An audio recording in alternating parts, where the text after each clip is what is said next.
Hey, everybody. Welcome to Big Blend Radio's fourth Wednesday Tucson Sisters in Crime show.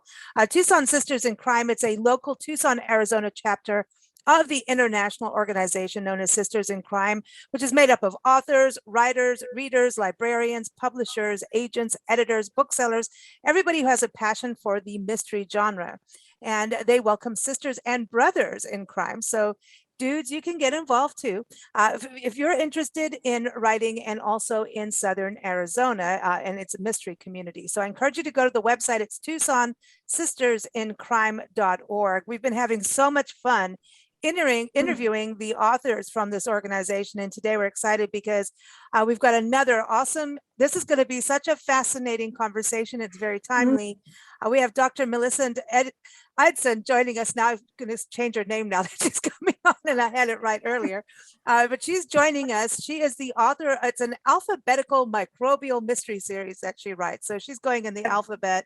And who does that? Yeah, and she really does know about microbial issues and even the COVID pandemic. She is really quite fascinating. I encourage you to go to her website, and it follows her series. It's drmayamaguire.com. That's DrMayamaguire, drmayamaguire.com. She's also on Twitter to keep up with her and get involved with what she's writing about. And she's not zooming in from Tucson. Today, she's zooming in from Vermont, where she lives, but she does write about the region. So as I was saying, the organization does welcome folks from around the country, around the world who are interested in the Southwest region, which she does write about. So welcome, Millie. How are you? I'm great. It's wonderful that we all have our Arizona backgrounds, and it makes me so. I grew up in Tucson, so it makes me so homesick to see all the photos. So yeah, it makes us a little homesick too. We haven't been home to Tucson. Our storage unit is there as we travel full time, and Eva Eldridge is there. Our good friend Eva got us all connected with the Tucson Sisters and Michael and Mark. We got a lot of friends out there, and whenever we look at this or cover Tucson Sisters and Rondi, now that we started the list, no, we're going to get in trouble. Can't leave it. We're leave so anybody out. in trouble now. But we do get homesick, and it's a magical area, and with 5 seasons. Edward Abbey, famous Southwestern author and also activist, said that whatever area that you grow up in kind of bonds you to it in regards to your definition of beauty and what fills your soul. And so I definitely feel that way about the Southwest and Southern Arizona, because that's where I grew up. And it's still, even though I've retired to Vermont, the Southwest is still kind of my ideal of a beautiful area. It is. Well, that's interesting what you say about Edward Abbey, because part of the reason we moved to Tucson is that it reminds us, especially going south Tucson, like Green Valley down to Tumacacri and Rio Rico, that area reminds us of Kenya and South Africa, where we lived for many years. And as a kid, I grew up in Kenya, and I was like, oh, I'm home. So, but we do miss it. We haven't been to Vermont yet, but you do travel back to Tucson, right? Right. We still have family both in Tucson and Phoenix area, so we get back as often as we can. And unfortunately, during the pandemic, we haven't been back, but we do try to get back there.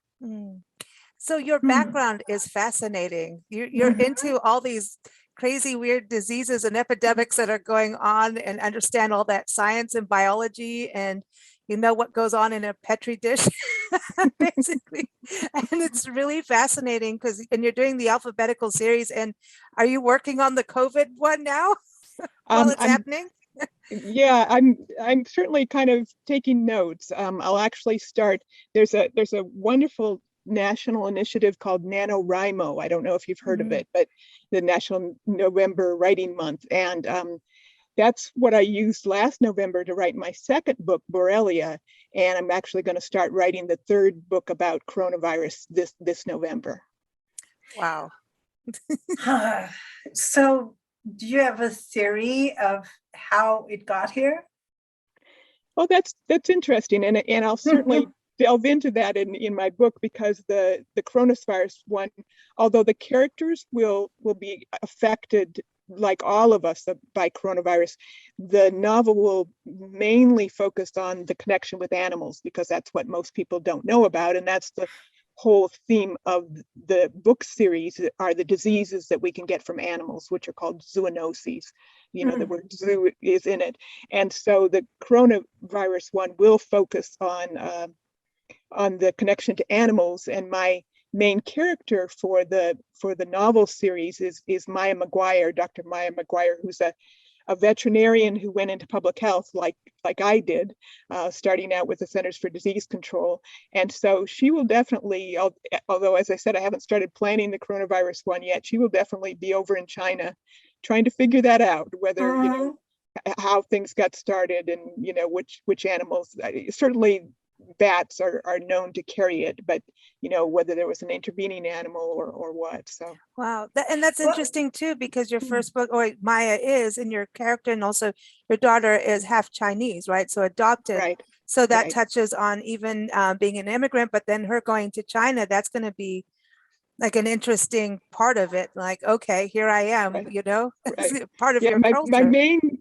main protagonist in the book, Maya McGuire, is Chinese American, adopted by her Irish American parents when she was an infant from China, part of the girls that were discarded when China was having its one-child policy, and so girls weren't as valued, and that's our own personal experience. We adopted our daughter, Leanne, when she was 4 months old, and so my protagonist is 25 years old in the first book, Anthracis, and it will follow her through probably about 15 years of her life by the time we get to the Z book, which will be Zika virus. And, the Zika. Right. Do you have a virus for every letter? I do. You do? Yep. That's scary. That's so scary. No way. So I just got to make sure that the original concept was to write a new one every 6 months, and then it would take me about 13 years to finish the series. But it's the first two have taken longer. I'm heavily involved with. They don't take too long to write, typically about a month or 6 weeks for me to write the very first draft. Oh, wow. But then I spend a lot of time workshopping, both with the Sisters-in-Crime has a great workshop, and then locally we have a Burlington, Vermont writers workshop. And so I spent a lot of time getting feedback on the chapters and editing. So that process has taken a long time. I've actually been editing Anthracis for 2 years since I wrote it, and it's just about ready to be released, to be published. Oh, wow. So this is the very Anthracis. Okay, so what is Anthracis? I mean, Right. why do they make the names like, it's just have to be anthrax, right? I know, it's just, so the novels are named after each organism or microbe that is going to be the backbone or the skeleton of the mystery. And so Bacillus anthracis is the Latin name for the anthrax organism. And so, and I just think Anthracis is just such a beautiful kind of spooky name. So I think it's, naming it after the organism instead of the disease was the decision that I made, because the organism is kind of like the bad guy in each book. So didn't they used to call anthrax hoof and mouth disease? There's all kinds of lay terms for it. Wool sorter's disease, because the bacteria can get in the wool. So yeah, there's a lot of lay terms for it. I think my parents used to call it hoof and mouth disease. There's a different organism that's hoof and mouth. So is it? Yeah. Oh, wow. Dude, you're freaking me out. So You're freaking me out. Anthracis, when do you expect it to be out for people to get? Pretty soon. I think maybe by the time that this airs, it should be out. So I just finished reading the final proofs again last night. And so should be getting available on Amazon. And I'm an advocate of what we call publishing wide. So in addition to Amazon, it'll be available through other routes. Awesome. Awesome. Yeah, because Mhm. I think we need to have that diversity. We need book diversity and publishing diversity big time. Yeah. And also for booksellers. There's, the monopoly that I'm not going to go crazy on it, but Amazon has been great. And at the same You said time, it. we do need to look at the smaller publishing routes and Right.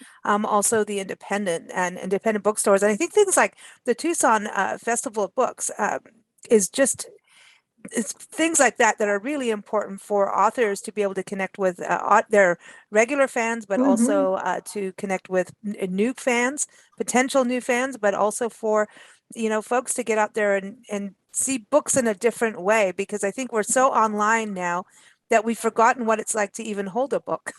It's Right. like, how do you Well, turn a it's an page? exciting time for publishing now because there are so many choices and options, and it makes it more complicated in regards to juggling all of them in regards to publication. But Ingram Sparks is what we use to reach libraries and bookstores, and there's Kobo, and there's Barnes and Noble has their own site, and then of course, in addition to the paperbacks, we've got ebooks now and audiobooks. I'm really looking forward to doing an audiobook for Anthracis. That's So, awesome. Yeah. Audiobooks from what we've done, Those are cool. really on the rise, like Mhm. incredibly on the rise. And I think it's, like podcasting. I mean, we've been doing this almost 15 years and, gone through that whole, like, what's that? To, okay, everybody's doing it and everyone can listen anytime with anything, anywhere. I mean, it was at the beginning, you'd have to download a file onto an MP3 player. Now you can just listen in your car through Wi-Fi. So it's, it's really, that's the same for audiobooks. If people can listen while they're doing things. Mhm. And so it's a bigger market. I think it doubles your market. I really do. So and am I right that your husband produces audiobooks? Well, he's been a documentarian, so he's done a number of Oh, documentary films actually about Antarctica, where he used to work. So No way. oh, wow. so he's got those technical skills. So yeah, we've already Wow. started experimenting with recording some of my short stories. We haven't released any of the audio recordings yet, although the short stories, the publication of the short stories are available on my website, most of them for free. Luckily, the magazines and journals that I've published on give you free links to most of them. But yeah, so we've already started experimenting, and he has the skill to edit and do all those things that you need to do for the audio recording. So Wow. So he's Wow. out in Antarctica. Cool. That is amazing. We've done a lot on Antarctica in regards to authors, artists, musicians going there on some big ship. I can't remember the name, and they go out there and it's like an artist in residence program. And I know one lady went diving down in the water. I'm like, what are you nuts? And she's The like, other guy yeah, was but recording the sound of the ice. the sound of the ice melting. Yeah, And then and things like that. one artist I know Well, was doing texture. She does textile art and doing the rhythms of what you see. She was saying that when you're on the ship, you could see the water and the sound waves and all the different, whatever they were, those thingies that go up and down. it sound looks waves. it looks like a beautiful place. I've never been there myself, but I've seen his films and he's been there multiple Wow. times. So Wow. Okay, so How speaking of cool. Antarctica, now I'm into this. Okay, so, well, no, because we had Susan Cummins Miller's, is the August interview before you, and we were talking with her because she's a geologist. She's, also part of the Sisters in Crime in Tucson. I wish we had you both on the same show. I think we'd all be like, oh, we're doomed forever. But I was interested in this whole thing in regards because she's in geology and topography and just fascinating. But what happens as climate change happens and glaciers are melting and the temperatures go up? Is it possible that we're going to have more of these pandemics because organisms are going to wake up and go, oh, I'm here now because you warmed Well, me up. I'm ready. they You pushed like the the start heat. button on the microwave and here I am. Is that going to happen, do you think? well, yes, and my my last job before retirement with the New York State Department of Health was helping to coordinate the grant that we had from the Centers for Disease Control to study climate change and health. So, climate change and its impact on health has been a big part of my career, and it will be a theme as appropriate throughout these novels. So in Anthracis, it definitely features a lot. The book starts with some human cases of anthrax in Arizona that in reality has never had human cases of anthrax. There are cases every year in Texas among livestock, but Arizona's never had any cases. And so in Anthracis, Arizona all of a sudden starts having human cases. And the theory is that Arizona's having cases because of climate change, because of the background, basically as when there's more storms, it can bring the spores. So anthrax bacteria can stay living in the soil for hundreds of years. And the storms can wash the spores up to the surface. And so they're more available for animals or for people to inhale or ingest. I don't like the word swallow. spore. I do not like it. The spore thing freaks me out. I know, it's a good That's spooky, pure it's a good, sci-fi. It's triffids. It's the triffids. it's a good word for a mystery. I know it was. Yeah. I look at them as like worms that have like a hookworm that like a spore comes to life and it's just going to hook into you. That's gross. But Ew. I have little segments that Anthracis is interesting because there's 3 kinds of chapters. Every section of the book is separated by a very short little chapter, just less than 1 page, that's kind of from the organisms or the spores point of view. So it's very creepy. It's very creepy. Oh, that is creepy. And, So and do then, they have meetings and get together? And Ew. Ew. Oh, this and then is the totally other sci-fi but real. Yeah, the other spooky thing about Anthracis is that the chapters throughout the book alternate with Maya McGuire's journey as a new veterinary epidemiologist hired by the CDC, and her 2-year training assignment is with the New Mexico Health Department in Santa Fe. And then when this anthrax starts occurring in Arizona, they don't have their own EIS officer to be the frontline troops for this. And so Maya goes to Arizona to investigate the anthrax in Arizona. So alternating chapters are her journey, both as a very young, only 25 years old, veterinary epidemiologist starting out, and how she copes with the challenges of this very scary outbreak of anthrax. And it alternates with chapters that are diary chapters, starting out 20 years earlier from a young boy, and those diary chapters are pretty spooky. And so throughout the book, you're going forward in the diary chapters of the young boy, and you're also in real time with Maya and her colleagues trying to solve anthrax. And of course, eventually those 2 themes interrelate, and you're left wondering through much of the book, how does this boy relate to Maya and the anthrax? So. Oh, wow. Oh, man. When you're writing, I feel like your brain is going in 3 directions and you managed you're like the traffic controller of Spores. It was definitely complicated plotting this book. I have all these Excel spreadsheets with every day of the year plotted out and who's doing what, and it's pretty complicated to keep a track. Oh, wow, this is amazing. Okay, so That's I was reading on your scientific. website on how one of the guys, I think it was Dave in the novel, connects this back to the Texas Triangle of Death. What the heck? Right, so the Texas Triangle of Death is a real thing. I mean, it's been really fun in this novel to use real elements of the diseases as they really occur and can threaten. And then, of course, the fiction part too of what if anthrax came to Arizona, since it's never done that before. And we talk about the novels about the 3 musketeers or 3 colleagues. Maya, the young veterinary epidemiologist, then she works very closely with Dave, who is another veterinarian who works for the USDA, the U.S. Department of Agriculture, and he's based in Albuquerque, New Mexico, and he's responsible for animal diseases like in livestock for the region.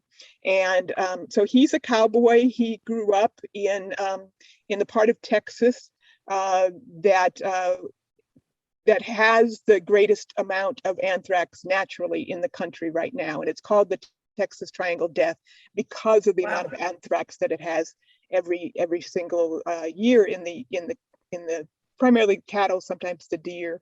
And then the third person of the 3 musketeers is Manolo Miranda, who's an infectious disease physician working for the Indian Health Service, and he's based in Phoenix. And he and Maya meet at the very first human case of anthrax. So the three of them together are kind of like a team with a few other characters trying to figure out what's going on and control the anthrax. So where is the area in Texas that has the Triangle of Death? Uvalde is the town, is one of the towns that's in that area. So it's kind of southwest Texas. Okay. I just don't want to get out of the car. Yeah. Just gotta I'm like, no, because we go just trouncing drive around. on through. I know, but now, okay, so you're saying that it can happen in deer, and so you were talking about cattle. So back to like, there's the hoof and mouth, Nancy. But can someone get it from eating meat from the cattle meat, and then if they hunt a deer and the deer has it, can they get anthrax? That's the concern. It hasn't been happening in the United States, so it's not easy to get, as the characters talk about. The easiest way to get it is to be like livestock, eating grass from the soil, and then you're exposed to the organism directly. So humans, we don't have our faces down in the soil, so we're not getting that mouth exposure usually. But one of the fascinating things about anthracis is that I do show you all the different ways that you could get anthrax, even though they're not occurring in this country right now. So it's fascinating just looking worldwide, all the different ways. For instance, there have been big outbreaks overseas from drugs getting contaminated with the anthrax bacteria, and then people actually getting anthrax when they inject drugs. And people get people it from, still get your vaccine, please. a way that Americans have gotten it over the years are from drums, so imported drums. So the hides that drums are made out of, No way. No way. are embedded in the skin or the hides of those drums. And so Americans, when they import those drums and then play the drums, or maybe they import the hides and are making the drums, in that process, then there have been Americans exposed to anthrax that way. So the whole thing about washing your hands is important. Wasn't there a time, I'm just trying to think, between other countries we lived in, wasn't there a time in the States that some politicians received envelopes with anthrax? Right. Well, 2001, right after 9/11, later in September, October, then there was a scientist. They are pretty sure, the FBI is pretty sure who the scientist was that did it. He wanted some more money for his research on anthrax, and he had access to a lab where he could purify the spores, and he sent the powder with anthrax in it in the mail to politicians, a newspaper, the National Enquirer in Florida, politicians in New York City and Washington, D.C., Tom Brokaw. And there were a number of people who became infected and died from anthrax sent through the mail that way. So did they put him in jail, hopefully? Well, it took them a very long time to figure out who it was. And at first they accused someone else, and who was a leading suspect for a very long time. And eventually he was able to clear his name and actually, I believe, got a successful lawsuit against the federal government for being wrongly accused. And they kept investigating. Finally, the evidence came together that it was this one scientist named Dr. Bruce Ivins. And but by the time that they pinpointed him, then he committed suicide. So, some people still debate whether it was him or not, but sounds like the Epstein thing. Or maybe how did he commit suicide? He drank a potion with anthrax in it? I can't recall what he did. Wow. Crazy. That's so nuts. When all these things are happening in the news and you're also working in this field, were you writing this down going, oh, this would make a good story? I mean, where did I'm going to write a book and an entire A to Z series? Oh my gosh. I know. I was just like, I mean, it's like you've just committed to how many letters in the alphabet again? 26 viruses. Yes. Right. Well, and then I write about more of them in my short stories too. So no, while I was actually doing public health, first for the CDC, then the New Mexico Health Department, and finally the New York Health Department, when you're doing it, you have no time to be thinking about creative writing. I mean, somebody could pull it off, but for me, I couldn't. As you will see it in Anthracis, the work demands on people who are epidemiologists for CDC or the state health departments, and particularly now with coronavirus, the work demands are intense. And so that's one of the themes of the story is Maya is a 25-year-old, can she have a personal life in addition to the demands of her, wanting to make the world a better place, solve these diseases? Is it possible to have a personal life at the same time? And that's one thing that Maya will struggle with through this series. But yeah, when I was actually doing it, it felt like sometimes 24/7. And so creative writing at that point was not something that I was really thinking about. So it took retirement to really be able to have the time to focus. Oh, wow. And so, I mean, but creative writing, that's something. Yeah, I mean, as a kid, did you have that? I mean, I think we all got into poetry and writing short stories and essays and books have been my life for my entire life. I was fortunate to grow up in a family. My dad was a librarian, my mother was a teacher, and so awesome. We're just surrounded by books. And in fact, the summer before I started veterinary school, I had a few rare months off. We were living in Utah, southern Utah, near the national parks, because my husband was mapping them for the U.S. Geological Survey. Oh, wow. And so I had a summer off. And so I would sit by the beautiful lakes there in southern Utah and hand wrote my first romance novel. And sent it off to someone who said, that I really captured the beauty of southern Utah wonderfully. And if I ever wrote anything else, she'd like to see it. But then I started veterinary school and never had a moment again. So yeah, that's a little busy. Right. Yeah. So that was my last chance to do any creative writing until, as I said, until retirement. So. When you go into veterinary school and your whole thing is about the connection with these diseases and, these organisms, these microbial organisms and spores and animals to humans, Ned's not pet sit as we travel the country now. And, we've always had animals in our lives, all kinds and plants and all, but we've seen so many people basically kiss their dogs and allow dogs to lick their faces, and they think it's cute. And I mean, even tongues touching, and Nancy and I will cringe. I mean, we're really close to animals. I mean, I could put my hand in dog poop and I'm just like, whatever, but if it's human, no. There's a difference. Animals, they can snore, they can fart, they can do anything. I don't care. Humans, no. But when I see that happen, both of us have this cringe. I don't know if it's from our lives in Africa, knowing about worms being transferred and things, but I always feel like all sorts of things. You can get something. Yes, I don't care. I just feel you can. What do you think? Sure. And it's it is scary that one of the diseases that I investigated when I was with the New Mexico Health Department it's called Capnocytophaga canimorsis. Oh my gosh, how do you remember this? Jeez. The second word, canimorsis, gives you a clue because it's canine for dog. And basically this is an organism that's normal flora in the dog's mouth. So it's always there. It's not, anything unusual. It doesn't make them sick or anything like that.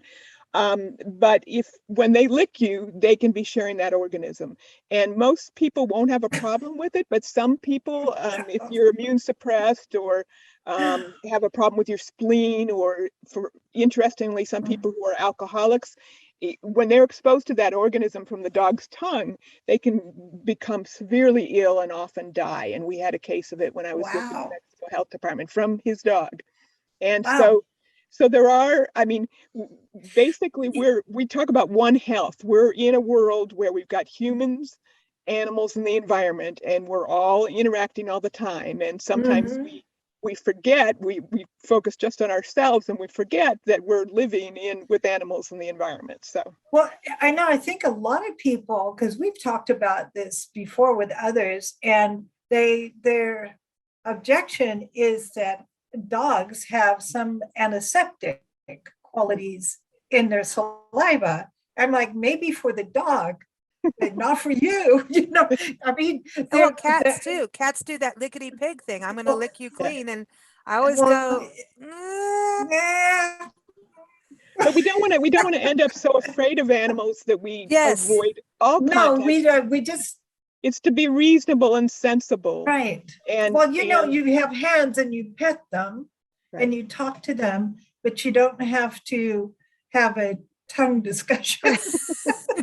Have a tongue discussion with your Well, I'm pets. just saying. I had no idea we were going to go here on this show today, but What are we doing? I know, but it's true. Well, no, this is fascinating stuff. Now you said flora. See, now that there's flora with flowers and fauna and flora, but then you said canine flora, and I just kind of went, oh, we're back to the yeasty, spory kind of. That's. I feel like the Dr. Swab is coming out, So it's but I think this is such a fun way to learn, Yeah. Go ahead. And that's one of the challenges of both the novel series and the short stories is how to share this fascinating information that a lot of people don't know about, particularly from inside the world of public health. Certainly now with coronavirus, people are learning more about public health and epidemiology, but they're still not learning about what it's like to be on the inside and really doing it. And so trying to share that information and that knowledge, which hasn't been done. There haven't been that many people who've actually done this work, who've written about it in a creative writing point of view. So to try to share it, but then make it entertaining, make it, a fascinating mystery novel with characters that you care about. It's really challenging to get that balance where you want to share the knowledge, but you also want to have it be appealing for people to go on the ride with Maya McGuire through 26 novels, and so that balance between the science and the emotion, which is the core of good creative writing, it's an important balance to get. I think it's really important now because science, I think science has been trampled on so much, and science is always changing, and because things change, it does change. Geology changes. It's the whole thing. The world changes, right?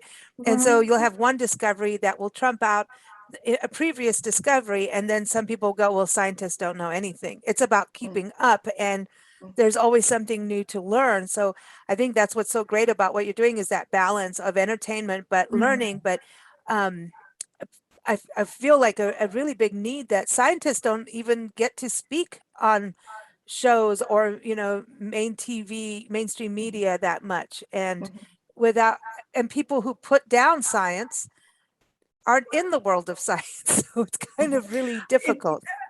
I don't understand how you can put down science. I mean, okay, let's just put down history, or let's put down any other of what we learn every day in school, and then we learn after as adults if you're interested in furthering your education. But to take science and now say that it's not true, maybe you need to start over and go back to school, because I mean, if there was no science, we wouldn't have any doctors. How about that? Do you go to a doctor and say you don't believe in science? Do you go to a dentist and say you don't believe in science? Because and science, maybe my work will help to humanize epidemiologists and scientists and people in public health to understand what they're trying to do. I recently restarted watching the TV series The West Wing, and about life in the White House, and so that you learn what it's like to be a public servant working in the White House. And so I hadn't been thinking about it when I wrote the book, but I'm thinking about it now that my novel series is kind of the same way, that you're being brought to the inside of public health and epidemiology, particularly for these zoonotic diseases from animals, and learning about the challenges, the bureaucratic challenges, all the different agencies that you have to work with.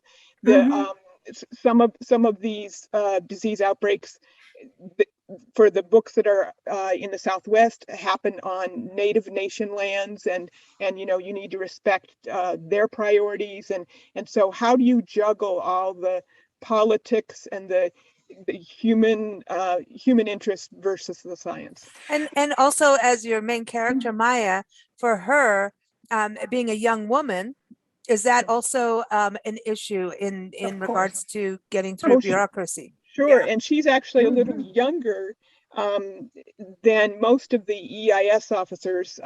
Usually you get accepted into this EIS program from CDC after getting a doctoral degree. Either most of them are physicians. So Maya's already feeling a bit of an outsider because she's one of the few veterinarians accepted into this program.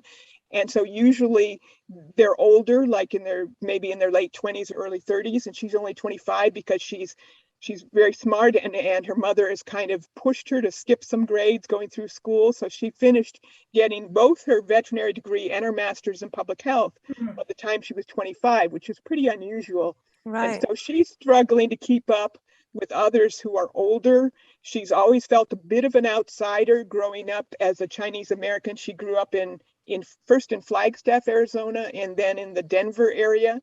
And so Asians are not, heavily populated in that part of the country in the Southwest.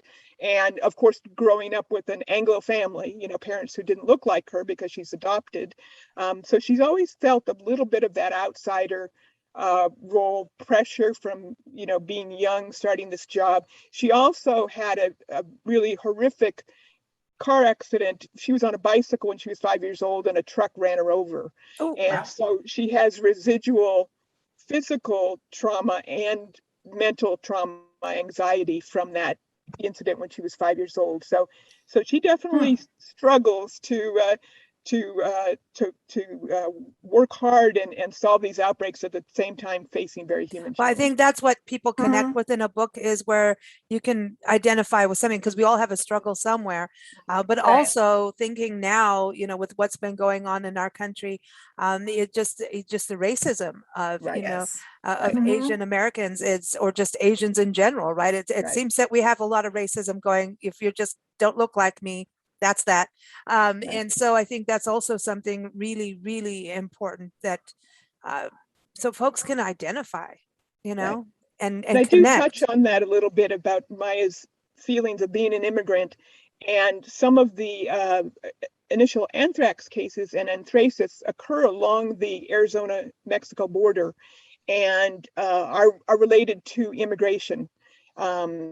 And so Maya identifies with the cases that are occurring in that region because of her own immigrant background. So, I mean, we're in this country, unless you're Native American, you are, or your family at some point was an immigrant, or you were brought here against your will. Well, yeah. So I mean, it's really kind of a waste of time. All this. Well, I mean, it doesn't make any sense, really. It's irrational to me that you're going to worry about somebody's background when your own background, like if we all had to go back to where our great-grandparents or great-great-grandparents, our grandparents came from, probably a lot of us would be in Europe. Some of us would be in England, some would be in Germany, some would be in Switzerland. I mean, yeah. But unfortunately, this issue of the other, of us, us versus them, unfortunately, I think from my knowledge of animals, it's kind of hardwired into us as animals. We're human animals. And you see that in animal populations as well. It's us versus them. It's an innate thing for protection. Survival, for survival, right. And so we are biologically wired to gather around us those who are similar to us and be scared of those who are different.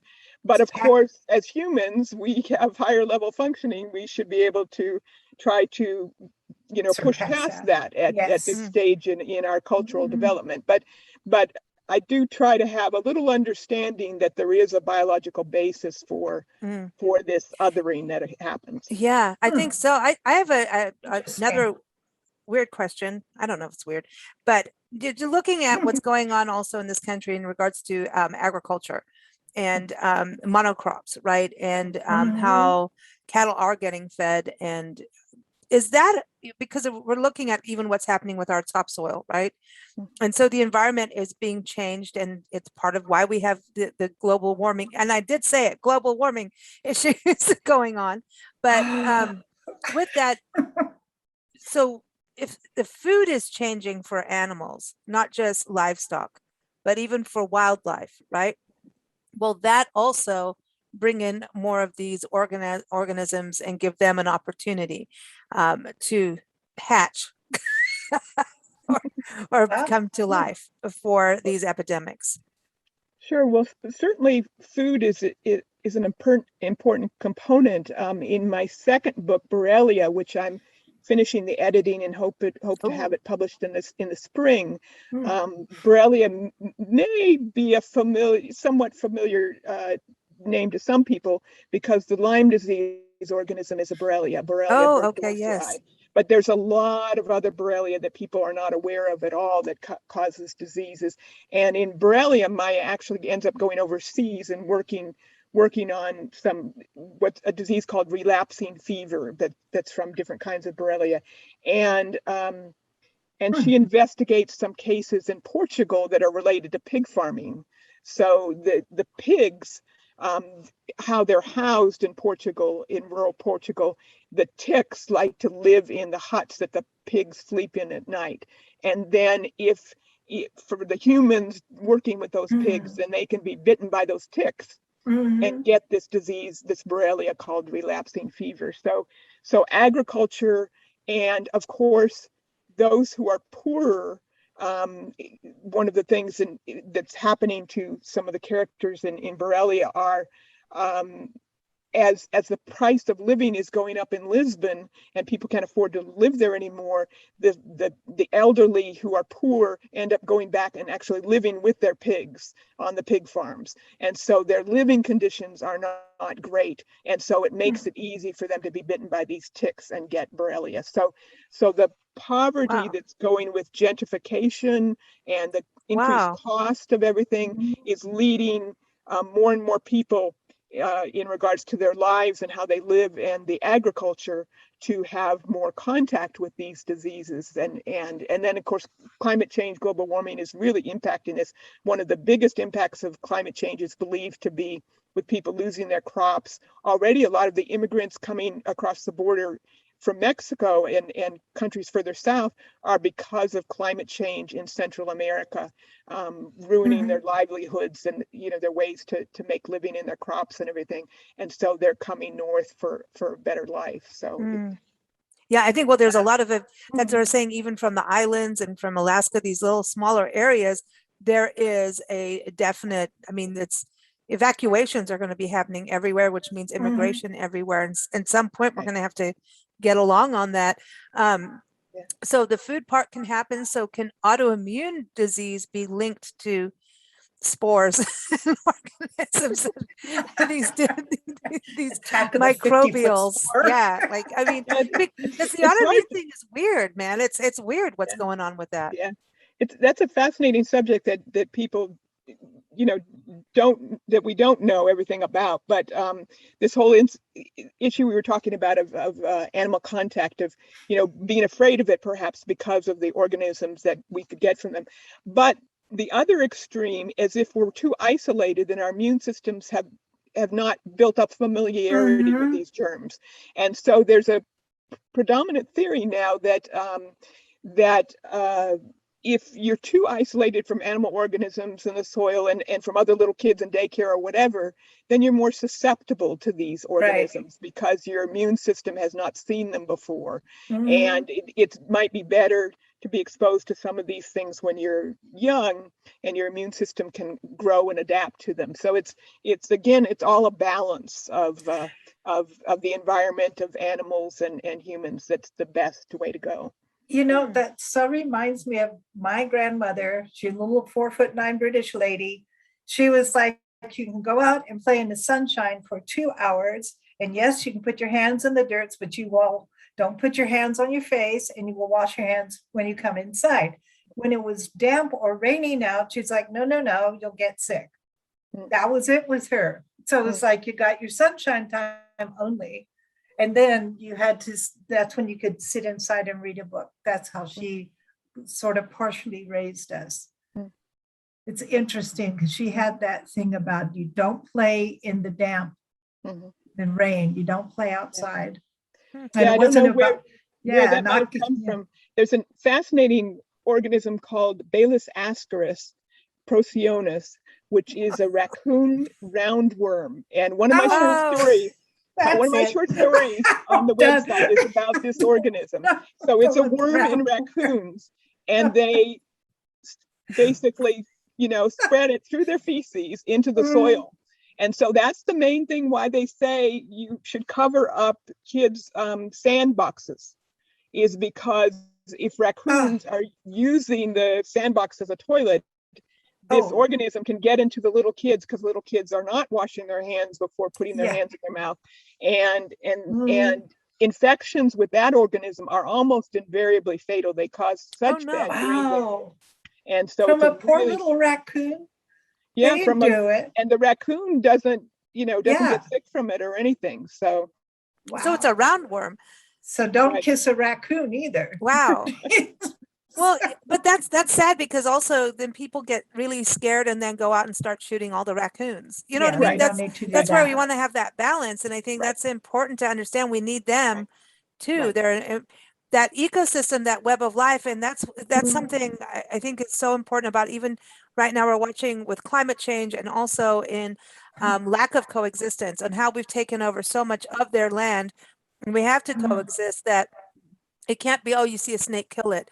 Because part of why we have climate change, which I think is just rarely discussed, is that we've upset the balance, the actual ecosystem web of life. That, even a tiny spider or a little fish that you think, oh, who cares if that goes extinct? What did that do for me? Well, it actually changes the entire structure. It shifts everything. But it is like a house of cards. Yeah, and you keep shifting the structure, it's going to collapse. And then some of those tiny, especially insects that we don't know very much about, a lot of us, you wipe out entire populations of an insect for the sake of a crop, you might be taking away the one insect that could save your life later. You don't know, because we haven't had the opportunity to study every single insect from the standpoint of what benefits it can bring. Right. And eliminating animals because we're afraid of the diseases that they carry is almost never effective, because the wildlife are just out there everywhere, and you may reduce a population in one spot, but then it'll come back and fill in. So it's rarely effective.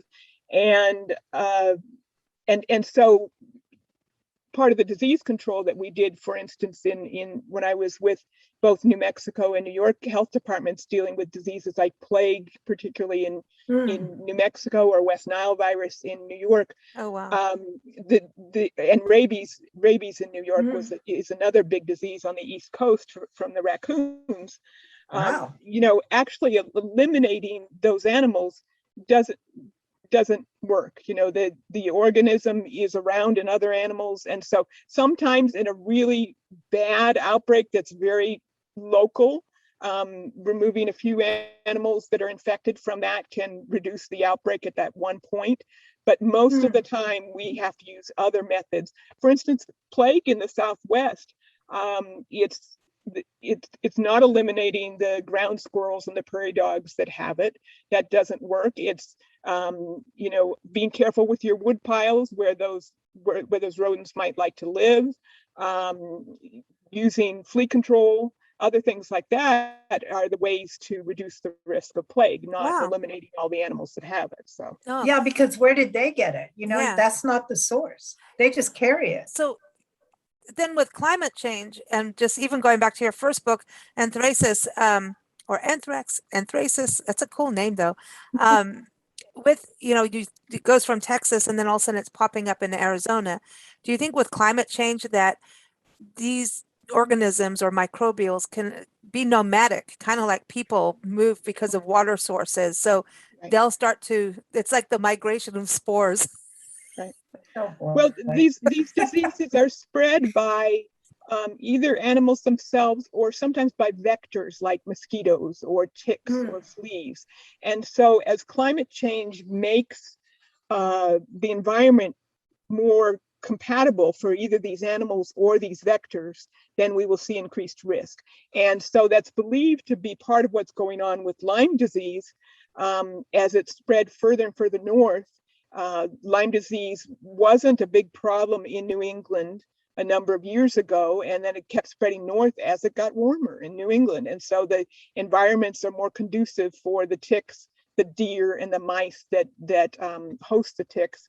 And so you see Lyme disease moving north. And so a number of these diseases, there is worry with warming and with relocation. For instance, rabies from the raccoons in the East Coast. If you were at a higher altitude, you were kind of more protected because the raccoons didn't like to live at the higher altitude. But now with warming, the raccoons are living at higher elevations. And so you have more increased risk of coming across a rabid raccoon. So for all of these diseases, depending on the complexity of its life cycle, there can be increased risk with climate change and global warming. So. Wow. Amazing. This is fascinating. I want to read Anthracis. I want to read them all. I was going to be curious of like the alphabet too. That's a whole other, that's neat. I think it's fascinating. So I want to know, is your kitchen like totally bleached out? Like No, you know, the thing about, again, about if you use too many antibiotics, you build up antibiotic resistance. Yeah. So again, everything has to be in balance. So. Okay. I was just going to say, if you go to dinner at Millie's house, you're going to wash your hands 10 times first, No, the bad thing about going to dinner with me is that I can tell you all the different ways that you can get sick from the different organisms. Yeah, well, it's like, whenever time a fly lands on food and people just shoot it off, all I can think of is that fly threw up on your cantaloupe. Oh, stop it. But I have to tell you that at least in the novel, so that the short stories which people can read now on the website are spooky and short and so, just to warn you, they are really spooky mysteries. The novels, because they're longer, can be more complex. And I promise that every novel will end with what we call in romance literature, happy for now, HFN, happy for now. So each novel will have a happy for now, but then it'll also have a little bit of spooky foreboding to the next novel. So, cool. but there are warm, humorous parts of the novels too. It isn't all just scary. You have to have the balance, like you say. It's all about balance. Yeah. Right. And there's romantic suspense, and I call Anthracis kind of a hybrid between a microbial mystery, romantic suspense, and women's fiction, because we're learning about Maya's journey as a person and her development. So awesome. Well, Millie, thank you so much for joining us. This is so fascinating. Yeah, it's fun. I'm all geeked out now. I'm going to go look at a Petri dish online. Well, I would like to have the virus alphabet. Yeah, I do. I want to know the 26. Yeah, I know.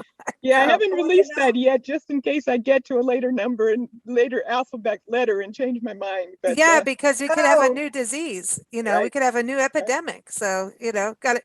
But I like that you got the Zika. Nancy and I always go around and goes, "You got the Zika." You got the Zika. I don't know why we. I don't know why we do that. But anyway, because you got the Zika. Who's got the Zika? You got the Zika. So everyone, again, the website is drmayamaguire.com. That's DrMayamaguire, just proving I can spell. I want to thank you all for joining us, and also keep up with the Tucson Sisters in Crime. Go to TucsonSistersInCrime.org, and also, of course, keep up with us at BigBlendRadio.com. We air Monday through Friday at 4 p.m. Pacific time, 7 p.m. Eastern time. Thank you so much for joining us. It's been a blast.